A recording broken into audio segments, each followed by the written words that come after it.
Halo teman-teman, di sini saya akan menjelaskan tentang modul finance pada musim SIM.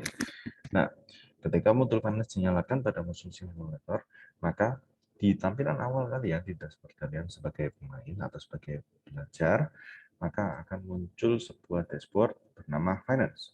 Nah, di sini adalah semua informasi yang kalian akan dapatkan terkait dengan keuangan dalam perusahaan kalian. Nah, revenue di sini adalah pendapatan. Nah, pendapatan di sini adalah pendapatan secara utuh. Nah, teman-teman nanti di dalam SIM akan ada banyak sekali sumber pendapatan. Nah, semua sumber pendapatan ini akan dimasukkan ke dalam sebuah yang namanya revenue. Nah, lalu ada cost of goods sold. Nah, cost of goods sold ini lebih gampangnya kita bicarakan dengan harga modal, teman-teman.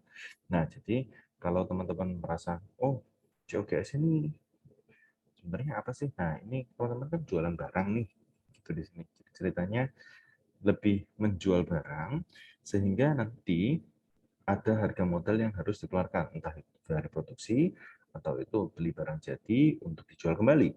Nah, jadi itu adalah cost of goods sold. Jadi ini adalah sebuah pengeluaran, teman-teman.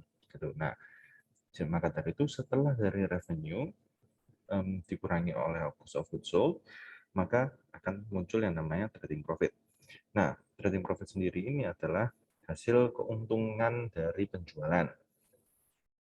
Nah, belum sampai di situ, itu belum keuntungan bersih, teman-teman. Masih ada yang namanya operating expense. Nah, operating expense ini apa saja, teman-teman? Mulai dari rental area untuk berjualan, gaji karyawan, maupun proses bisnisnya. Jadi kalau misalnya dalam proses bisnisnya ada biaya pengeluaran, itu akan muncul di yang namanya operating expense. Nah, jadi operating expense ini adalah juga pengeluaran, sehingga revenue dikurangi cost of goods sold menghasilkan trading profit dikurangi operating expense akan menghasilkan namanya net profit atau laba bersih. Seperti itu. Nah, berikutnya cash on hand. Cash on hand adalah uang tunai kita, teman-teman. Jadi ini uang yang kita bisa gunakan untuk membeli barang, untuk membayar karyawan. Nah, kita akan menggunakan semuanya dari cash on hand ini. Berikutnya ada overdraft. Overdraft yang di sini nilainya masih 0 karena kita belum menggunakan keuangan kita gitu. Dan jadi overdraft ini adalah seperti pinjaman, Pak, teman-teman. Ini adalah pinjaman ke bank secara langsung gitu. Jadi overdraft ini jika digunakan bunganya cukup tinggi. Nah, overdraft ini hanya digunakan ketika keseluruhan kalian sudah tidak cukup dan akan langsung menggunakan overdraft. Nah, overdraft ini memiliki limit yaitu 2,5 juta. Nah, bunganya sangat tinggi, teman-teman. Jadi sehingga kalau misalkan menggunakan pembelian, rencana pembelian, pastikan cash on hand kalian lebih cukup untuk melakukan itu. Nah, untuk delinquent ini lebih mengarah ke penjualan, sehingga penjualan kita atau pembayaran kita tidak lunas. Jadi juga bisa terjadi ketika kita pembelian ke supplier dan kita tidak punya uang untuk membayarnya. Nah, itu nanti akan bisa jadi delinquent payout. Nah, ini occurrence berapa kali kita mengalami gagal bayar.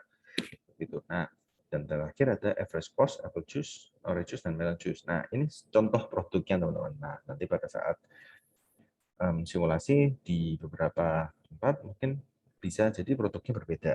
Nah, ini adalah harga modal average. Jadi rata-rata harga modal untuk produk pertama, produk kedua, dan produk ketiga. Nah, masing-masing biayanya adalah 15, 17, dan 19. Itu per bijinya, teman-teman. Nah, ini hanya di dashboard-nya saja. Jadi teman-teman jika ingin melihat detailnya, teman-teman bisa lari ke modul Finance and Reporting, lalu teman-teman bisa pergi ke Profit and Loss.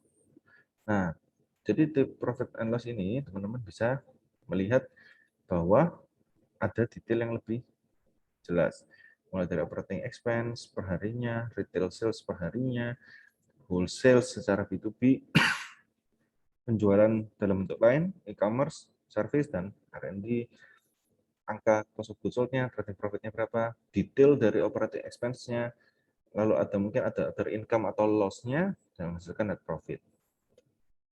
Nah, untuk teman-teman yang mungkin belajar tentang finance ya, suka tentang akuntansi, nah teman-teman bisa lihat yang di balance sheet.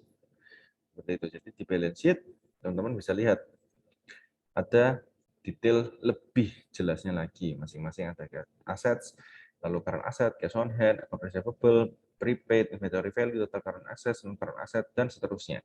Nah, teman-teman bisa melihat ini angkanya memang tidak bergerak karena tidak ada pengeluaran seperti itu, karena kita belum menyalakan modul-modul yang lain.